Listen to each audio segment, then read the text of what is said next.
Boa tarde a todos. Nós estamos aqui diretamente do Centro Espírita Raio de Luz, em Florianópolis. Hoje nós temos aqui nosso amigo de Pedro Leopoldo, Eugênio Estáquio, e nós vamos fazer uma roda de conversa cujo tema é mediunidade.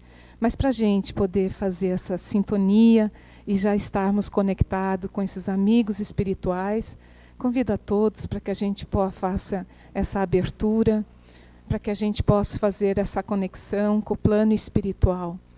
Vamos elevar o nosso pensamento a Deus, nosso Pai, ao Mestre companheiro Jesus, que através de todos esses amigos espirituais que aqui se encontram, protetores, benfeitores, para que possamos, nessa conversa, ter essa reflexão sobre esse tema tão importante, que nós precisamos auxiliar tanto como espíritos encarnados e desencarnados, que nós possamos, Senhor, andar, como disse o nosso amigo Paulo de Tarso, se somos espírito, que andemos também em espírito, para que essa universidade possa cada vez mais penetrar na nossa consciência e, acima de tudo, que possamos aplicá-la no nosso dia a dia, como amai-vos uns aos outros, mas que possamos amar o nosso próximo com o verdadeiro entendimento das necessidades do acolhimento com tanto amor que há necessidade nesse nosso planeta. Agradecendo o Senhor, pedindo a permissão para que nesse instante essas conversas possam se espalhar com um perfume de um entendimento e de amor. Agradecemos que assim seja. Nós hoje temos aqui o nosso irmão Eugênio Estáquio, e nós vamos deixar que ele até fale um pouco sobre o trabalho dele. Mas ele é do Centro Espírita, ele exerce as atividades desde 1983. É a primeira vez que está aqui no Sul, né? No Centro Espírita Meimei. Ele foi fundado um grupo, o Grupo Espírito Chiquinho Carvalho, e que é em homenagem ao cunhado de Chico Xavier, e ele faz o trabalho hoje, que são as atividades, tanto assistenciais, reuniões públicas, evangelização.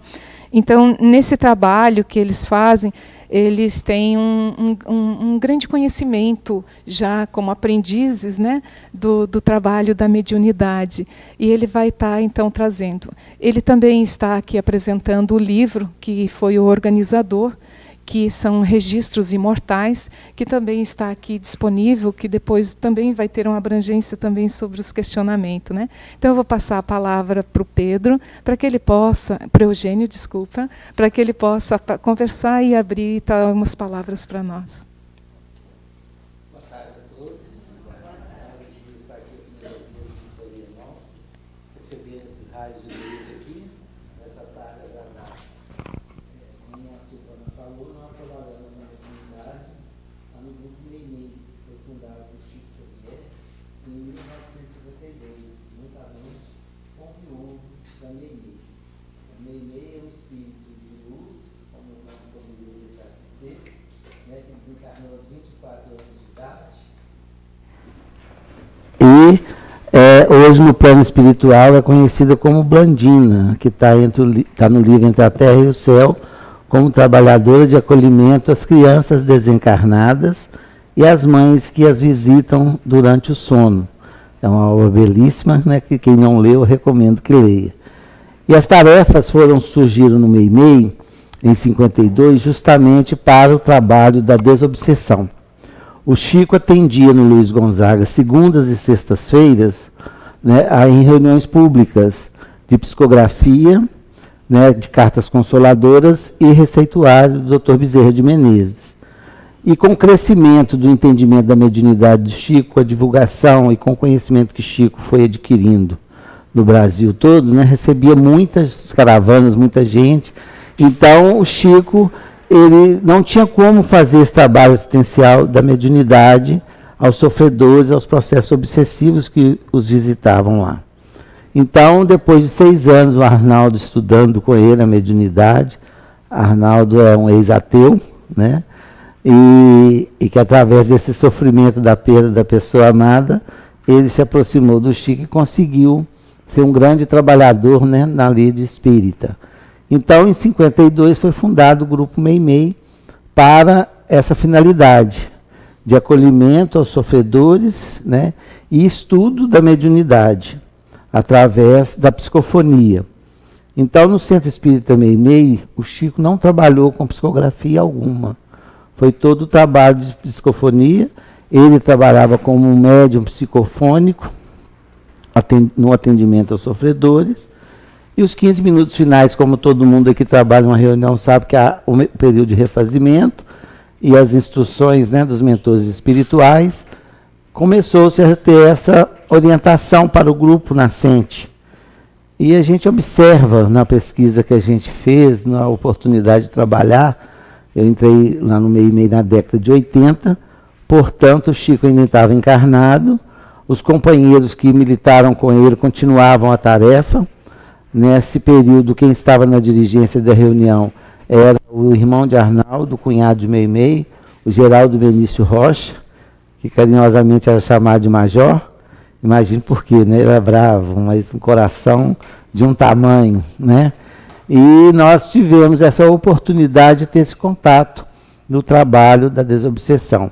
Quando nós começamos lá na Mocidade, das condições que foram impostas tanto por Chico como por Major, é que a gente começasse na reunião das quintas-feiras da desobsessão, porque ali era uma casa especializada em atendimento aos sofredores. Portanto, se iniciava uma nova tarefa, um novo grupo deveria conhecer, né? E era no Centro Meimei que a gente está, o grupo Chiquinho Carvalho, como nós éramos um grupo novo de reunião, nós homenageamos o Chiquinho, que foi esposo da Dália, até por uma afinidade de sempre que nós tivemos com ele, porque eu morava do lado da casa desse casal, Dália Xavier e Chiquinho Carvalho.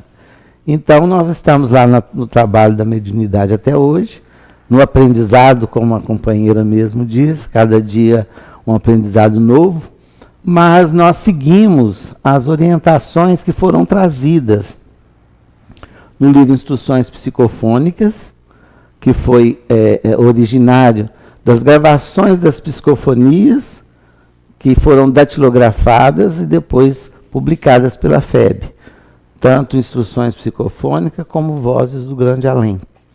E 60 anos após, nós encontramos 88 mensagens em 2012, nos 60 anos do Grupo Meimei, com 88 mensagens e orientações que surgiram nessas reuniões, que seria o terceiro livro, né, com Chico transferindo para Uberaba em 59, Arnaldo indo para Brasília trabalhar.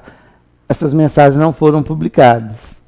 E nós tivemos a felicidade de encontrá-las e ter mais um livro de estudos, acrescentado com uma pesquisa, né, que nós tivemos a oportunidade de fazer do trabalho do Chico nessa década de 50, dos médiuns que ali trabalhavam com ele e das mensagens dos espíritos comunicantes.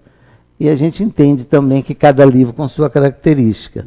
O Instruções Psicofônicas diz, como o próprio nome diz, são instruções para o grupo, que eram de estudo, né, da composição do ambiente espiritual de uma reunião, dos médios, dos tipos de atendimento, das comunicações, das orientações que adivinham.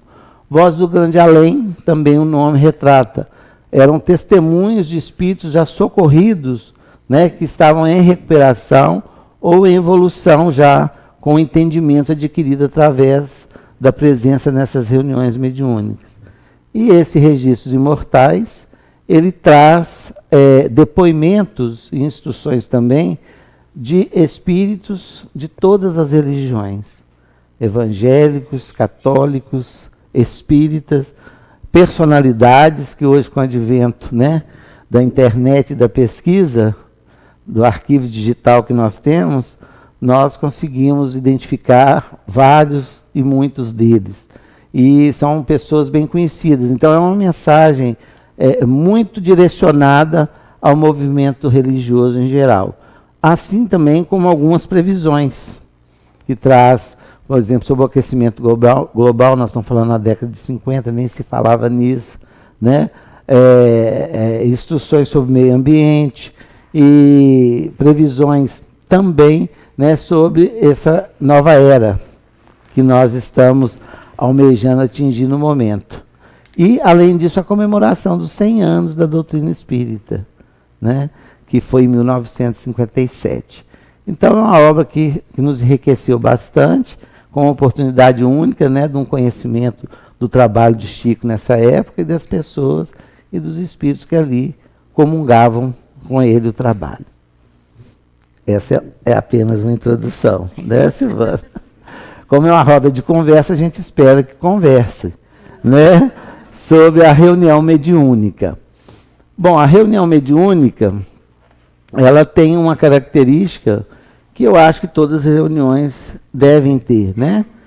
Como Arnaldo Nonato, número reduzido, para que a harmonia seja mais fácil, não vou falar que é fácil, que não é, né? De perseguir, pelo menos, né? A sintalidade, a união de pensamentos e corações em torno de um objetivo, o conhecimento mais íntimo do outro, porque a reunião mediúnica, né?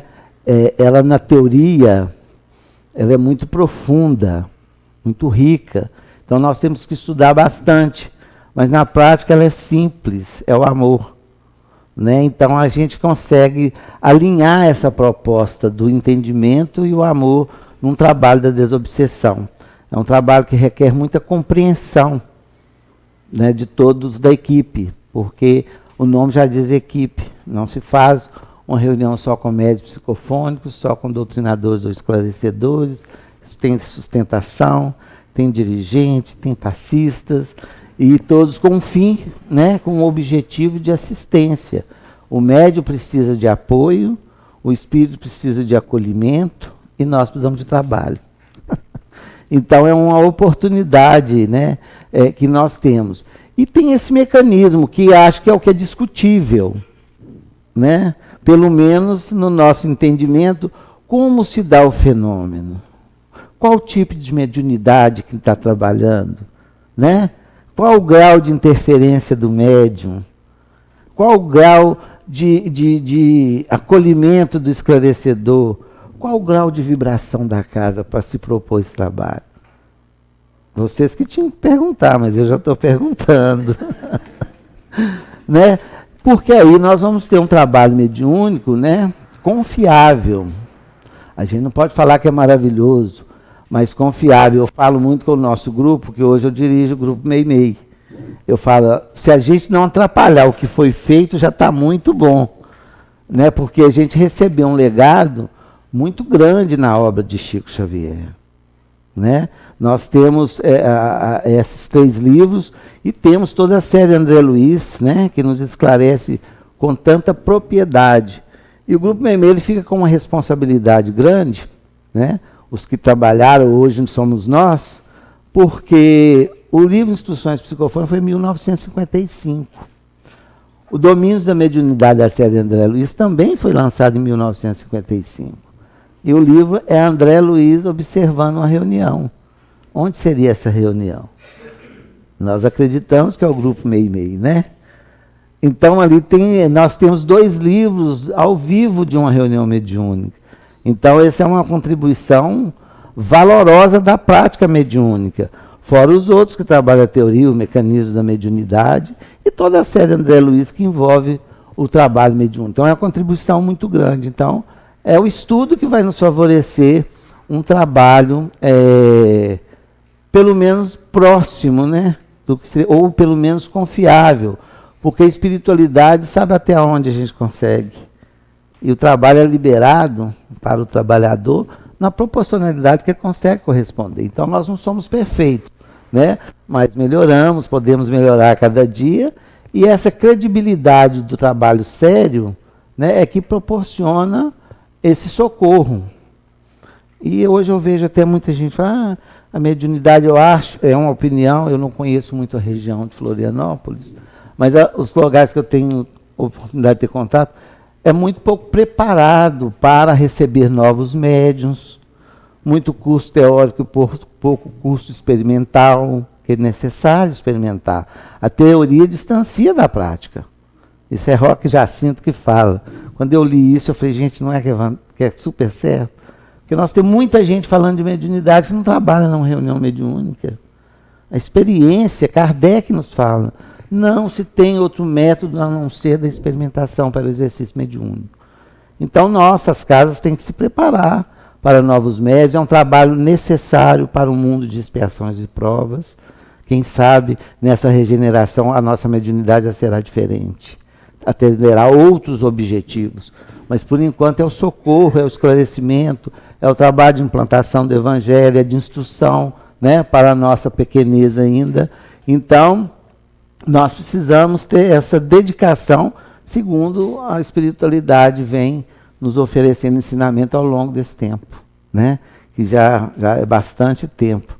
Né, nos 100 anos da doutrina, Emmanuel tem uma mensagem que diz, né, dos 20 lustros que se passaram, que é hora, a doutrina fez, os espíritos já fizeram muito para a doutrina, é hora dos espíritas fazer algo mais, né, mais de expansão para a doutrina, não de criar projetos, mas de trabalho dentro do entendimento que ela já nos oferece. Então, o trabalho mediúnico é situado, né, nesse pensamento. E lá no grupo Meimei, o trabalho foi feito dessa maneira, entre amigos. Lá não tinha assistência, como não tem até hoje. Assistência que fala é pessoas que ficam assistindo a reunião, né? A não ser pessoas que consigam trazer algum objetivo, como estudo, como afinidade com o grupo, né?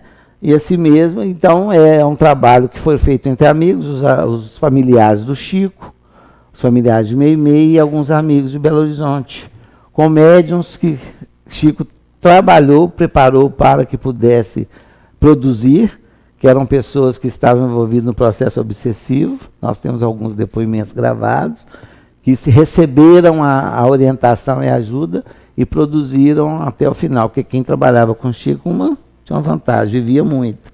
Todos depois dos 90. E tinha que morrer trabalhando, segundo a orientação do Chico. Então, lá é um trabalho que tem uma característica da simplicidade, do acolhimento, né, e essa união fraterna entre os membros para que possa realmente criar um clima favorável do socorro. Lógico, com todas as dificuldades que nós temos uns com os outros, mas essa busca, essa proposta. No interior eu falo que é até mais fácil, a gente conhece as pessoas, né? Mas são mais próximas. Mas é esse que seria o trabalho da desobsessão, né?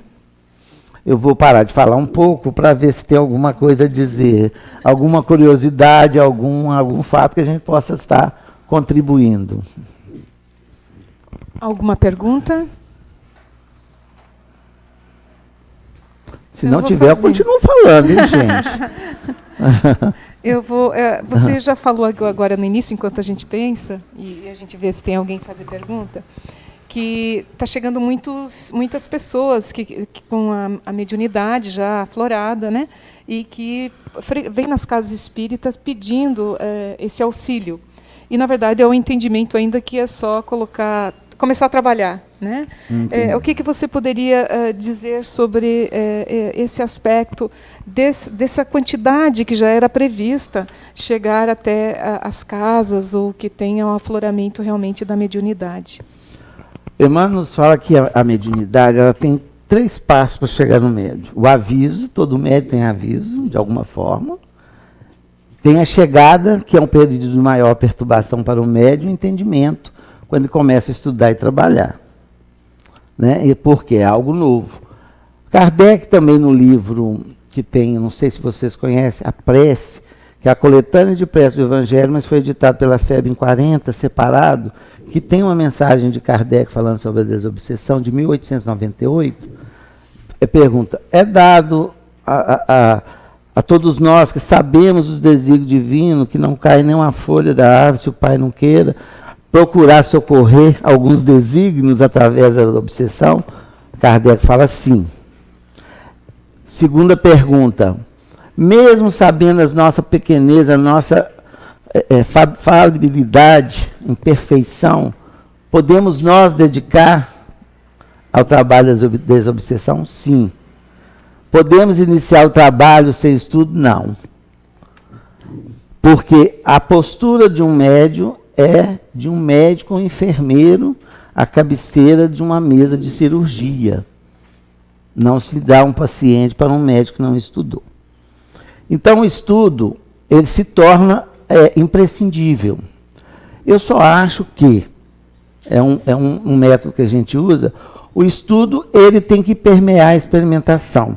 Dependendo o médium não pode ser encaminhado num processo de desequilíbrio psíquico para um trabalho mediúnico, em hipótese alguma. Ele ali chega não como um médium, chega como um paciente. Ele tem que ser acolhido, socorrido, inserido na casa, né, para tratado através do passe. Muitos chegam até em condições de psiquiatria, por que não? Tudo é misericórdia divina nos ajudar. Então, quer dizer, ele tem que ter esse acompanhamento e ingressar no estudo.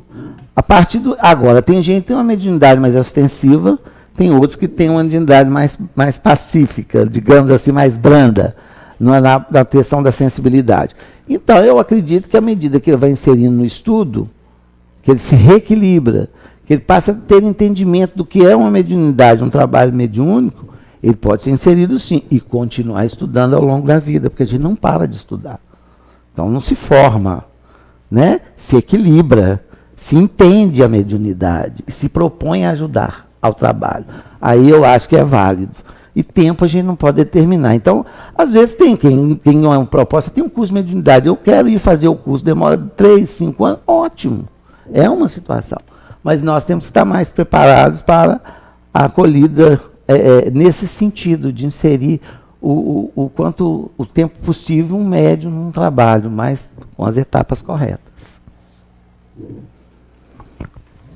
Alguém tem alguma pergunta? Senão a gente continua aqui, né? Rose. Falaram que era uma roda de conversa. Só uma roda de conversa. A gente tem observado na mesa, quando a gente está trabalhando, muitos espíritos que chegam ainda um pouco perturbados com os chamados dos entes que ficam na Terra, que há um desconhecimento muito grande, e que às vezes esse espírito já está em tratamento e que esse chamamento é tão profundo que acaba retornando e até mesmo prejudicando a si mesmo e aos próprios familiares. Eu não sei se isso é uma questão que está da falta do esclarecimento ainda, que a gente observa que na doutrina espírita, nas palestras, isso geralmente não é muito trabalhado para orientação. Tu pode nos falar um pouco? Essa questão, eu acho que é uma coisa que sempre aconteceu, de como a pessoa encara a perda, tanto para quem vai como para quem fica. E é uma ligação espiritual e psíquica, através de energia, muito forte.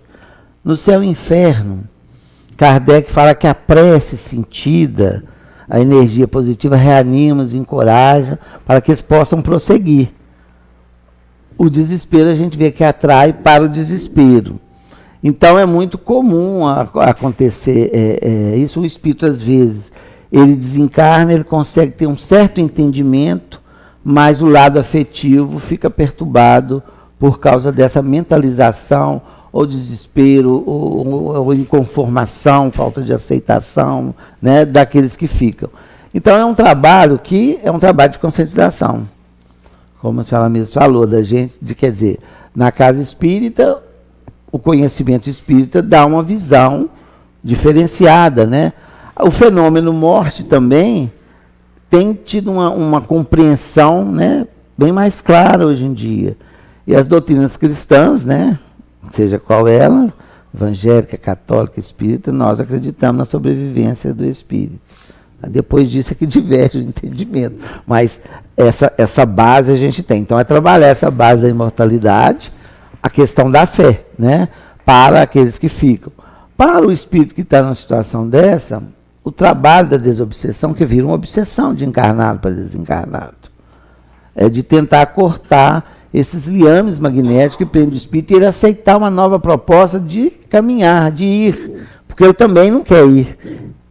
Ele se sente, talvez, um certo equilíbrio, mas ele também não desligou. Então, normalmente, quando acontece isso, o que a gente percebe? A espiritualidade quer levar aquele espírito, se ele já tem condições, ou até ele chegar a essa condição, de um lugar que essas antenas psíquicas possam ser desligadas. Mas é um trabalho, se liga os dois, tem que se desligar. Um não tem que querer. Né? Então, o trabalho com o atendimento espiritual, nesse momento, é dele aceitar as propostas que lhe são trazidas pela espiritualidade, de prosseguir, porque senão ele quer retornar. Aí que fica difícil, né? Alguém já se encorajou na roda de conversa?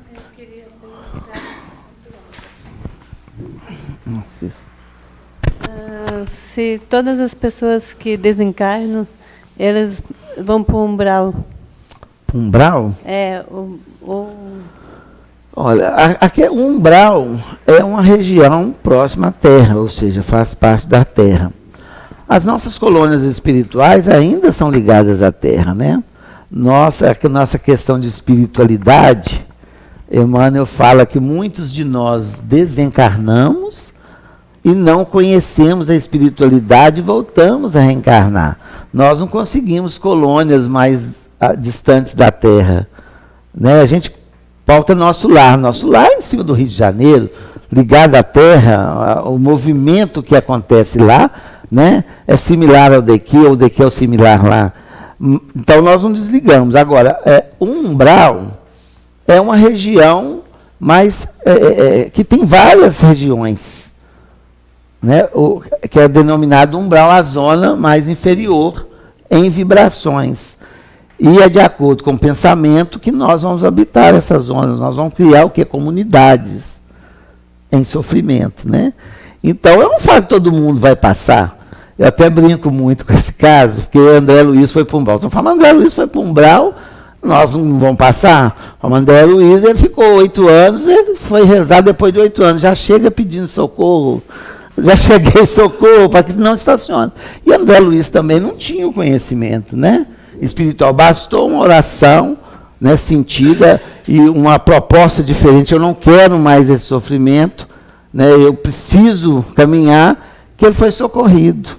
Porque no plano espiritual, principalmente, né, os espíritos que nós atendemos nas reuniões mediúnicas, a casa espírita ela vira uma colônia espiritual de socorro. Porque no umbral tem as casas transitórias, como a que salvou André Luiz, a que percebeu aquele grupo que podia ser resgatado, e foi ali e buscou.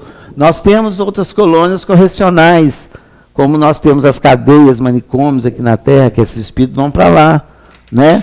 Nós temos colônias mais evoluídas, como o nosso lar, com mais em condições do espírito, até se planejar pelo conhecimento lá. E vamos ter também a casa espírita. Então, aqueles que são trazidos à casa espírita viram uma colônia espiritual de socorro. Tanto é que o ambiente para o espírito que ali está para ser atendido não é esse. É uma situação que ele molda na mente dele, uma situação dele. Tanto é por isso que cada espírito vem sentindo e falando. E Kardec nos dá muita clareza no laboratório do mundo invisível, onde são construídos espaços, paisagens, que favorecem a mente do espírito para que ele possa ser recepcionado e tratado naquele quadro que ele vive. Olha que maravilha a misericórdia divina, né? Então, o umbral é coisa transitória. Se ninguém perguntar, eu vou perguntar, tá? Posso fazer? Boa tarde. Boa tarde. Está me ouvindo? Eu gostaria de fazer uma pergunta com relação... Você falou que está há mais de 30 anos nos trabalhos de desobsessão, né? Ela fez a conta, olha só.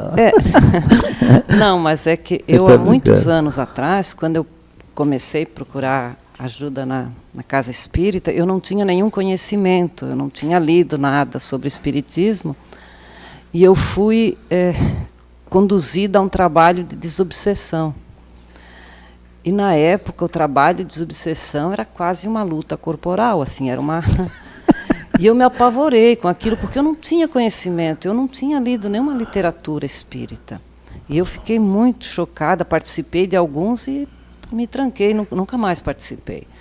E hoje, através da literatura espírita, a gente sabe que a espiritualidade vai sempre evoluindo, orientando, mudando a maneira de atender. Então, eu gostaria que você fizesse um paralelo de quando você começou para hoje, a mudança da maneira de atender a desobsessão, até porque a espiritualidade vai orientando, né, a fazer essa mudança.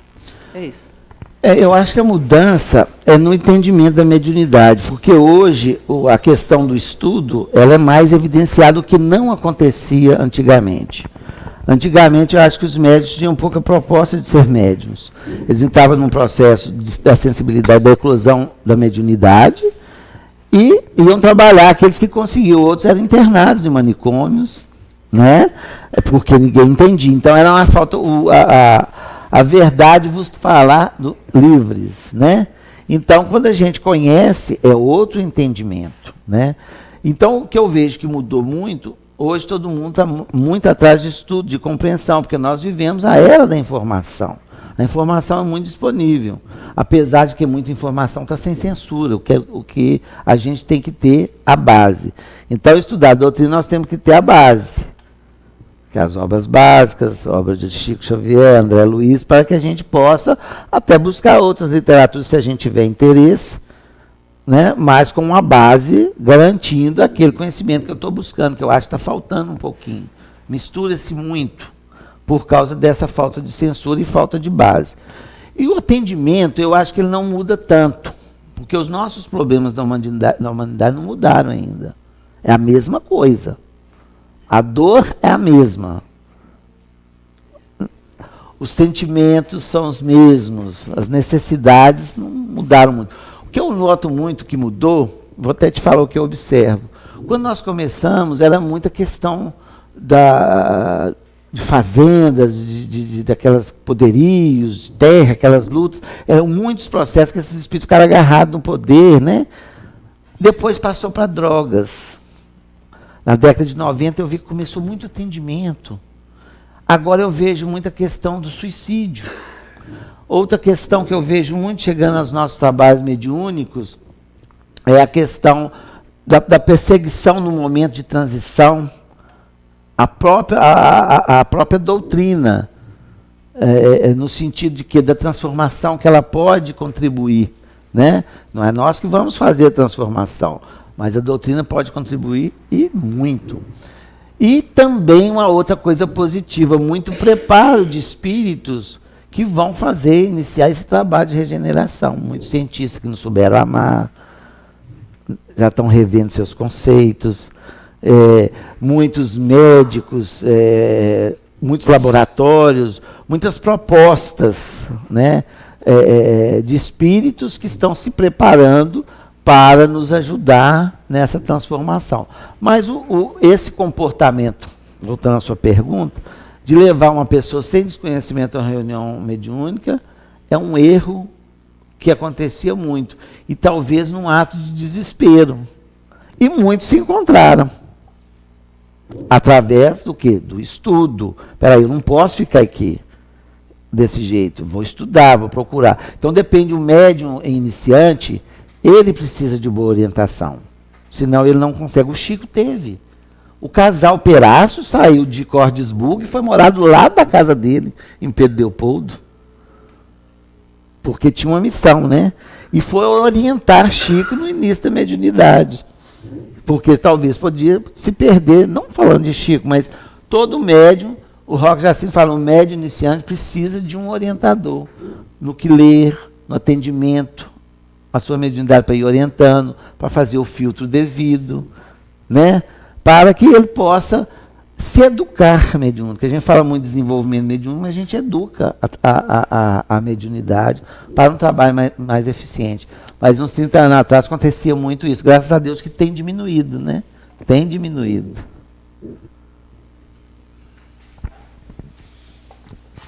Oi, boa tarde a todos. Boa tarde.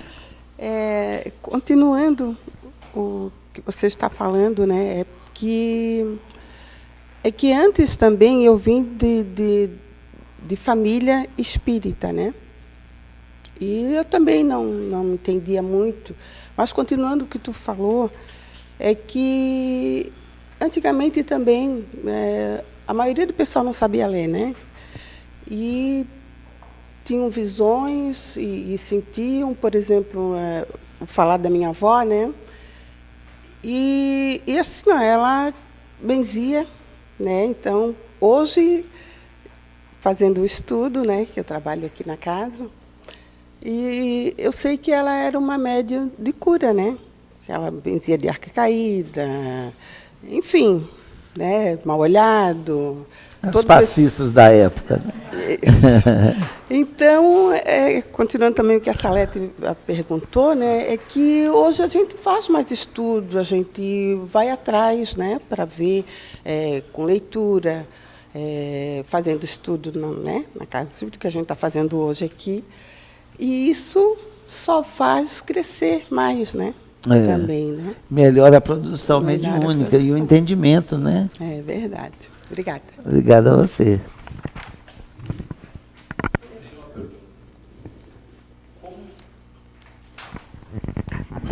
Em cima disso tudo que está se falando do passado, do presente, nada mais é do que um processo evolutivo, assim como tudo no mundo é evolução, né? A própria informação, na década de 50, uma informação ela tinha um ciclo de vida de 20 anos, hoje deve ter de 5 meses ou de 20 meses, né? Mas eu pergunto assim, como estamos se preparando para as novas gerações que estão vindo? Porque me parece que essas crianças elas vêm com alguma coisa muito mais pulsante, né? E vão encontrar um mundo em transformação que, na minha visão, bem diferente do que a gente encontrou quando aqui chegou. É um questionamento que vem visitando mesmo as rodas espíritas, a nova geração. Por quê? A metodologia de ensino é outra, não é a mesma. O acesso à informação é muito maior, né? O nível de lucidez, digamos assim, reencarnatória dos espíritos, estão muito maiores. Semana prevê falar que quando se evolui, reduz a infância. Olha quanto já reduziu a infância, né? Então, eu acho que é um preparo que tem que se fazer. Eu acredito que eu acho que um erro que acontece muitas vezes na casa espírita é não focar no jovem. Porque hoje nós temos que preparar, quer dizer, porque nós estamos... Vou citar um exemplo que eu vivo. Eu tinha uma geração, foi a do Chico, eu fui da segunda geração. Os que estão na terceira geração nasceram na casa espírita, agora estão trabalhando. Então, eles estão mais preparados, né, para a inovação, mas precisam de oportunidade. Para que a revolução na casa espírita é muito difícil. Lá, quando eu fui para o meio, eu tive muita dificuldade, porque eu era jovem. Eu queria um monte de coisa que não tinha lá. Eu abri uma reunião pública, eu queria pôr música, né? Então, peraí, então, mas eles me deram a oportunidade. Então, agora, a oportunidade com o trabalho apresentado, não é só a oportunidade. Então, eu acho que para fazer essa transição, temos que começar a colocar os jovens, enquanto a gente ainda tem condição, e acompanhá-los, para que possa ser implantado gradativamente, né, a metodologia do futuro. Mas não tem nada que mudar, não. É? As nossas obras estão adiantadas pela ciência. Né? Os espíritos adiantaram muito a ciência. Você estuda André Luiz, toda semana estão comprovando a descoberta que já está na década de 40. Então, em termos de conhecimento, só em termos de tecnologia, método de aprendizado, mediunidade não mudou. Para mim, enquanto a gente foi em muitas expiações de prova, a mediunidade ela é exercida da mesma forma. Então, eu acho que ele tem que fazer a transição e se preparar. A gente não pode o quê? Rejeitar. Se a gente afastar, né, os jovens da casa espírita, nós passamos a não ter futuro na casa. Muitas casas estão enfrentando sérias dificuldades de renovação por causa disso.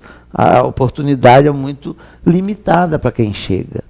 Então, nós temos que confiar mais nos jovens, prepará-los, trazê-los. Eu acho que fica com pouca liderança no meio espírita de jovens para assumir responsabilidade. Não sei se acontece aqui, né, de estar à frente, de ter como dedicar. Então, a gente tem que ter muito cuidado. Isso começa da evangelização. Tem que ter uma evangelização. Os jovens, às vezes, costumam sumir porque vão buscar outras coisas e retornam depois mais preparados e assumem. Pelo menos é o que eu tenho visto, né? Então, a gente tem que preparar também a casa para essa inovação que vai ser necessária, né?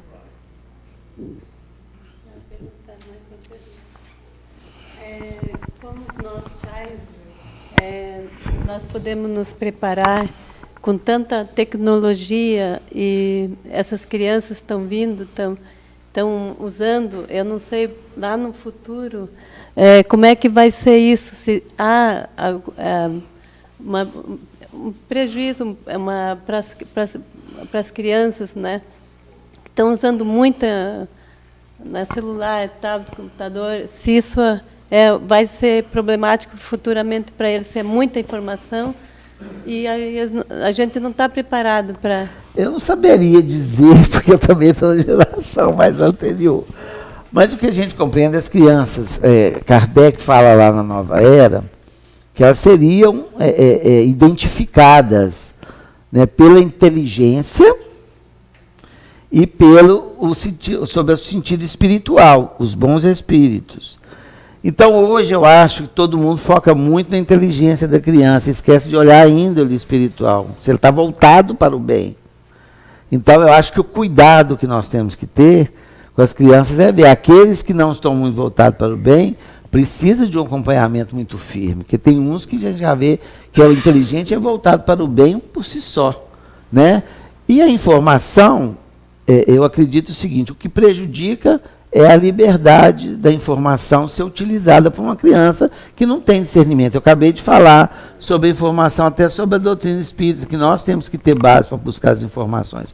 O que a gente vê é esta liberação tecnológica para crianças que não têm discernimento. Aí se surpreendem com muita coisa e nós assustamos, mas não pode. Na nossa idade a gente nem saberia olhar aquilo, eles estão mexendo com aquilo. Então eu acho que precisa também de educação dos pais, acompanhamento e até um certo entendimento, não de utilização, do que aquilo proporciona ao filho. Tem que buscar informação também, porque é uma experiência nova para todos nós, né? Nós estamos aqui numa área tecnológica muito avançada, então, e, como diz Kardec, as gerações se confundem, a velha indo embora e chegando a nova, então há uma confusão. Então a gente tem que trabalhar junto, não tem jeito, né? Para esse acompanhamento, para essa presença, cumprindo a missão dos pais, que é aproximar o Filho de Deus, né? Esse é o objetivo da encarnação. Vamos lá. Alguma pergunta? Não tenho pergunta, eu tenho só uma contribuição, na verdade. Dentro da doutrina espírita, nós temos a evangelização da criança e do jovem. Então, isso ajuda muito. Eu sou espírita, criei meus filhos dentro da evangelização. Chega uma época que eles não seguem mais, mas a gente já deu um rumo. E eles têm a semente está plantada. Então, eu acho que uma grande virtude que a gente tem dentro da doutrina espírita é a evangelização, que talvez não seja ainda muito aceita, ou reconhecida, ou entendida pelas pessoas.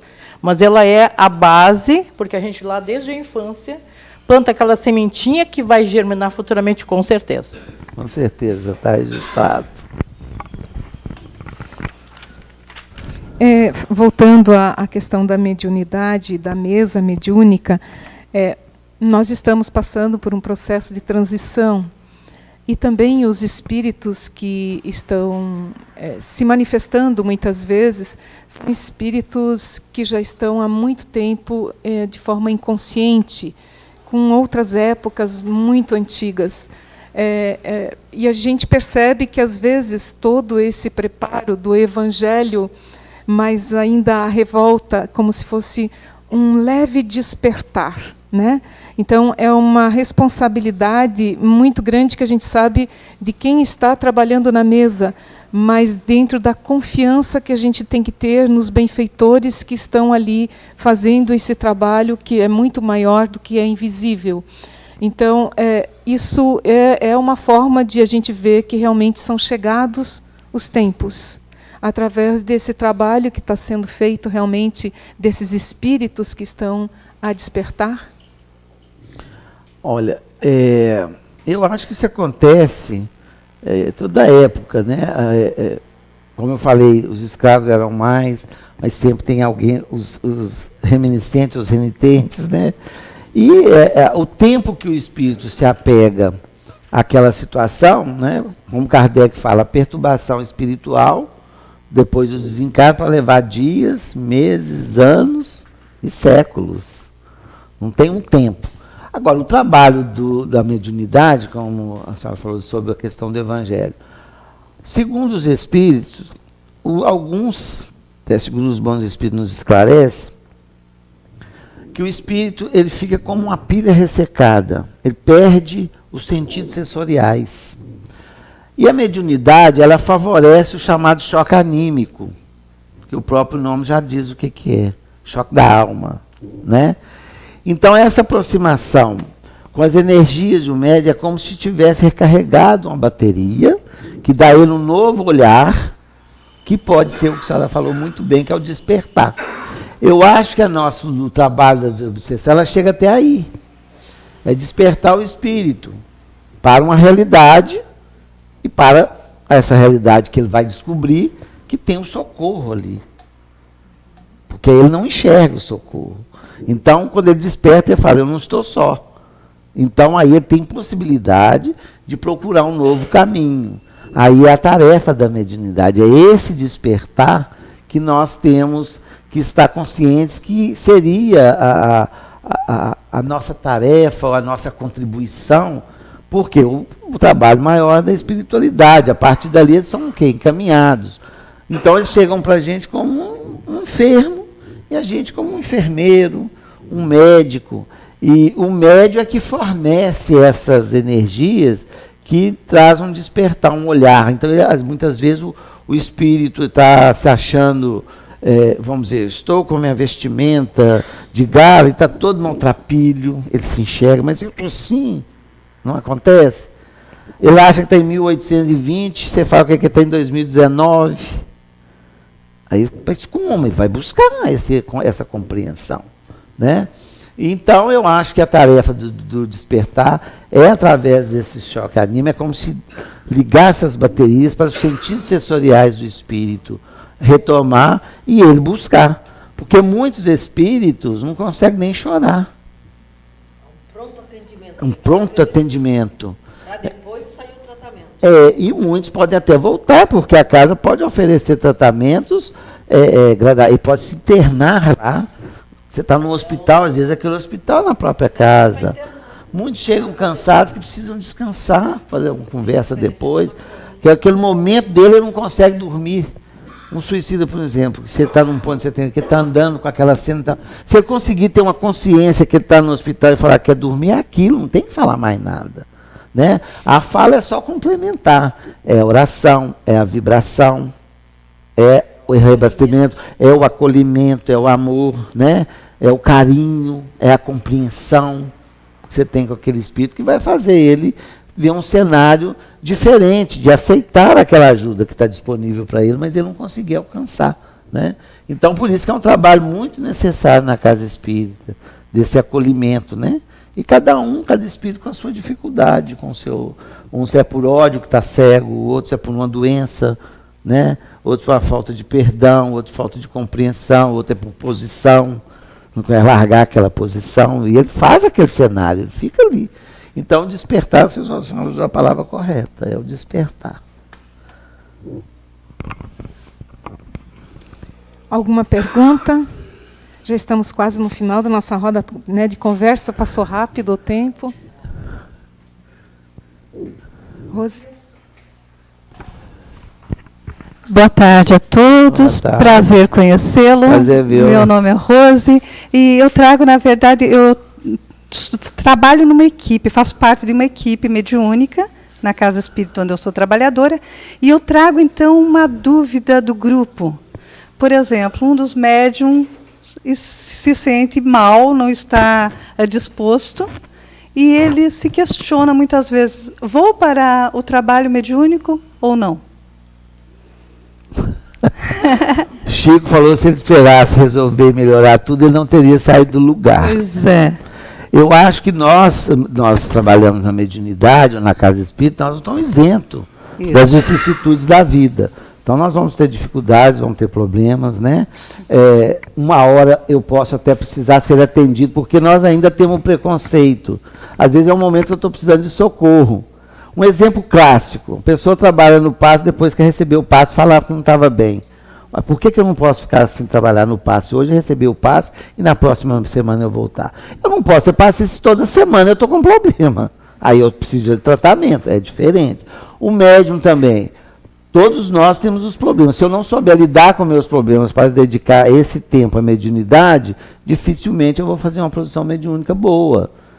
A mediunidade nos ensina até isso, a equilibrar os nossos dificuldades e doar um pouco para o próximo, que talvez necessite mais do que a gente. Então, tem grupos mediúnicos, como eu não conheço, eu posso falar, não estou falando do seu grupo nem de ninguém, que chega lá só até resolver os problemas que tem em volta de cada médium. Oh, meu filho que não arruma um emprego, eu estou com a dor de lado, minha mãe caiu, eu estou sem emprego, meu vizinho está com raiva de mim, meu filho está usando droga. Gente, nós temos que acolher todo, mas a reunião é uma doação. E a espiritualidade, com certeza, vai nos dar o socorro necessário. Se eu ficar pensando nisso, não está mal que eu veja essas coisas. E eu ficar pensando só naquilo, eu não fui para trabalhar, eu fui para receber. Então, você, se não conseguir, tem que ser socorrido, porque nós não podemos virar as costas para os nossos colegas, que às vezes está. Porque às vezes a gente fica num radicalismo, né? Você é médium espírita, está 30 anos na doutrina, está com essa bobagem, está desequilibrando. Vamos acolher também, a gente não acolhe os espíritos, por que eu não vou acolher um colega?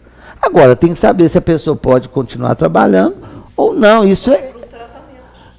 E volta depois, porque a tendência é melhorar, ué. A gente não ajuda os outros, por que não vamos ajudar nós mesmos, né? Então a gente tem que ser fraterno também no grupo. O grupo é um grupo fraterno. Se não houver fraternidade entre a gente, como é que eu vou fazer fraternidade ao outro? Agora, as questões de estar bem ou não, tem que ser transitório, não pode ser permanente. Então, é o discernimento de cada trabalhador, né? Isso, e se ele acha que não tem condições aquele dia, deve falar assim, ó, hoje eu não tenho condições. Certo. Mas isso não vai ser, na semana que vem eu não tenho condições, na outra semana não tenho. Peraí, então, está na hora de você buscar um recurso para você melhorar e vir como um trabalhador que vá contribuir. Mas, vicissitude, todos nós temos, né? Dificuldades. Eu não vou falar que pode, é o discernimento. Eu acho que nós não estamos totalmente perfeitos para abolir o trabalho quando a gente não está. A gente está mais em dificuldade que perfeito. Mas a boa vontade, o preparo, o desejo de ajudar, o desejo de ser útil é que vai nos mobilizar, é a caridade. Né? Até porque eu acredito, né, que ninguém doa aquilo que não tem. Então, para que eu possa doar, eu preciso estar bem. Se eu estou com o mental, eu tenho que me cuidar. Mas eu não vou deixar de ter problema, porque eu trabalho no passe, nem na reunião mediúnica, não. Eu tenho que saber conciliar e saber doar quando for a hora de eu doar, né? Muito obrigada. Nada. Então, boa tarde a todos. Boa tarde. Muito prazer, viu? Prazer é nosso. Tá. Olha só, eu vou fazer uma colocação e eu gostaria que você falasse sobre esse assunto. É assim, há uma ideia, né, de a Casa Espírita ter uma reunião mediúnica, mas não seria reunião mediúnica de desobsessão, seria uma reunião mediúnica de tratamento, que, no caso, acolheria as pessoas que chegassem na casa com essa mediunidade um pouco aflorada, mas sem o conhecimento, numa situação assim, semelhante ali que contou, né? E também aos médiuns, numa situação como ela aqui falou, né? Que às vezes a pessoa está com a dificuldade e fica assim. Então, eu queria que você comentasse o que poderia ser feito numa casa para ter esse grupo, que seria um grupo de amparo, né? Seria um grupo de tratamento, mas seria um grupo de amparo a esses que estão nessa condição. Quer dizer, ele não pode estar numa reunião mediúnica, porque não tem o estudo, não está preparado e tal, mas ele também não pode ficar, né, sem amparo. Então, o que você falaria sobre isso? Olha, essa questão do desequilíbrio mediúnico, o que a casa oferece? Nós oferecemos a terapêutica espírita. Primeiro é o trabalho de passe. A pessoa que está num processo obsessivo, ela fica desenergizada, ela perde aquela energia, como diria os antigos, vício. Então, ela precisa primeiro de receber energia nova para poder sair daquele casulo, daquela situação e buscar novos entendimentos. Primeiro, que eu acho. Na reunião de obsessão, se for um caso de obsessão, você não precisa ter uma reunião especial para isso. O nome dela deve ser levado, ela vai receber o socorro. Normalmente, eu estou falando o que a gente faz. Se chega alguém no atendimento fraterno, que a gente detecta esse tipo de coisa, no dia da reunião, no horário, a gente conversa com a pessoa familiar que esteja em oração, com a água exposta, lê uma passagem do Evangelho, uma mensagem, ou a Bíblia, se concentra naquele horário que a gente determina que vai fazer as vibrações, e nós temos certeza que a espiritualidade vai até esse atendimento. Se houver alguma orientação para nós, a espiritualidade traz, a gente nem pergunta. Nós entregamos e ajudamos. E fazemos esse trabalho de energização com a pessoa, primeiro passo. Quando ela tem um reequilíbrio, é inserir no estudo, porque também não adianta mandar um médio desequilíbrio para o estudo, ele vai aprender o quê? Depois o quê? É inserindo. Vai para a reunião de estudo, progrediu, vamos para uma reunião de trabalho, assistencial, tem vários, né, trabalhos. Então eu acho que você não tem uma reunião especial. A casa tem que oferecer atividades que acolham aquela pessoa e ela se insira na casa, automaticamente ela já ganha uma outra coisa, chama proteção natural. André Luiz fala isso na obra dele. Aquele que se candidata passa a automaticamente receber aquela ajuda espiritual para que ele se levante e trabalhe. Então a casa já tem os recursos, né? É só aplicar.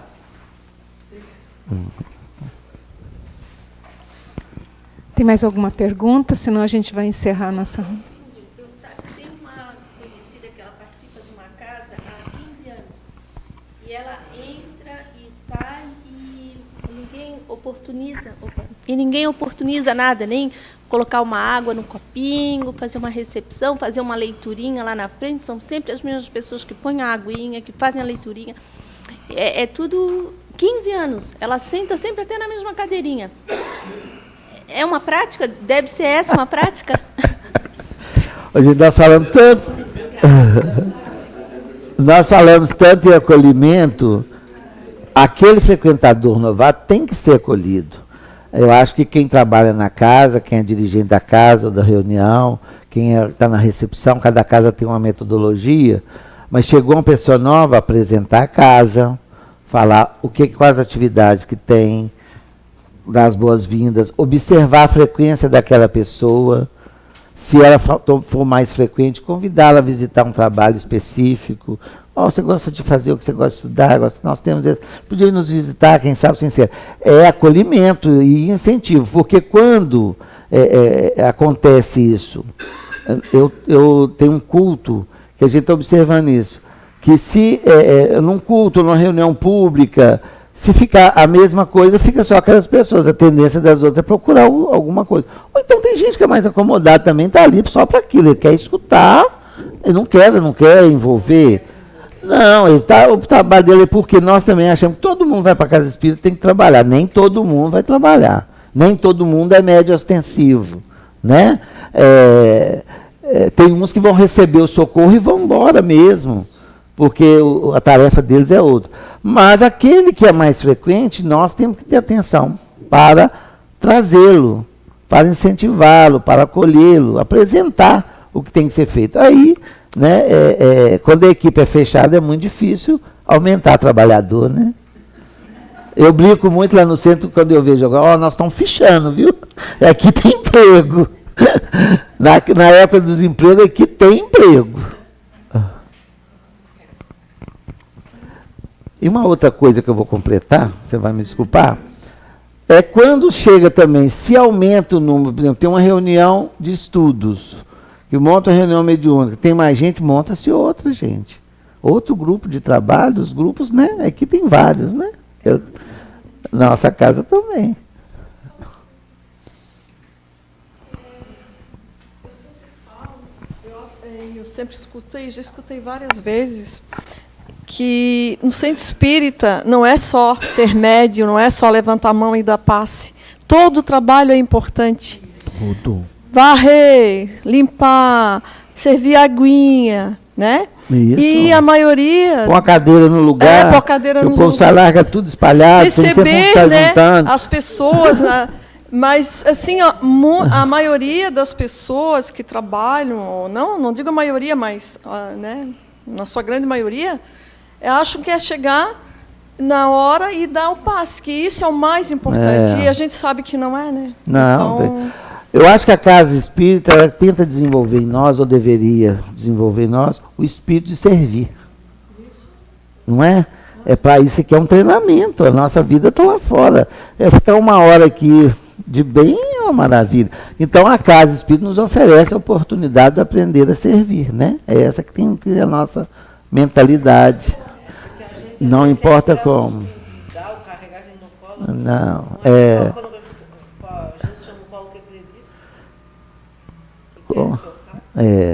se entrega, né?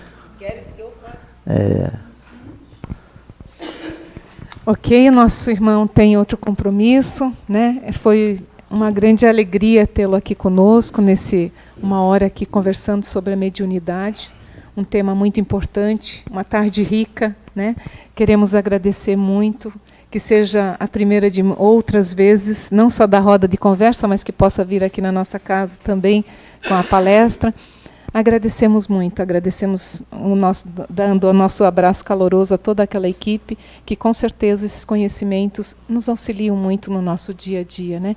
Porque a gente está aqui realmente para aprender. Então, obrigada, muito obrigada, Eugênio, e que Deus continue iluminando essa jornada, que é uma grande responsabilidade, que é o trabalho, e principalmente da divulgação de todo esse trabalho que foi realizado por esse grande apóstolo, né, que veio aqui na Terra, que é o Chico Xavier. É isso. Eu agradeço também a oportunidade a todos. Agradeço o Grupo Meimei, que hoje já está no plano espiritual. Nós só temos uma médium encarnada, Dona Laura, de 95 anos. E é a oportunidade que a gente teve de inserir nesse trabalho. E hoje a oportunidade de trazer, né, esse aprendizado que continua, né, mas que nos foi legado por esse grupo Meimei, que tanto auxílio prestou, e peço por aquela casa que nos acolheu, né? É uma alegria muito grande poder estar compartilhando com vocês essa tarde gostosa de hoje. Jesus abençoe a todos, viu? Então, nós agradecemos a todos que nos assistem, a todos que estão aqui presentes, e agradecendo a Deus, a Jesus, essa espiritualidade amiga, por esses momentos de reflexão. E pedimos, Senhor, que toda essa reflexão possa cada vez mais nos dar a alegria, nos dar o ânimo de seguir essa jornada que nós temos aqui na Terra, ainda pela frente, para cada vez mais, nessa doutrina bendita, que nos traz como grande consolador, ela seja também a esclarecedora, mas também que nós possamos fazer o acolhimento de todos aqueles que estão ao nosso redor, e que também que chegam através dessa espiritualidade amiga, através do Senhor, que nos encaminha para que a gente possa passar o nosso conhecimento, o nosso acolhimento, o nosso auxílio, porque assim é doando que nós também recebemos ainda mais por tudo aquilo que temos já como esclarecimento a fazer no nosso plano de encarnado. Obrigada, Senhor, e que assim seja. Graças a Deus. O Centro de Estudos Espírita Caminho da Luz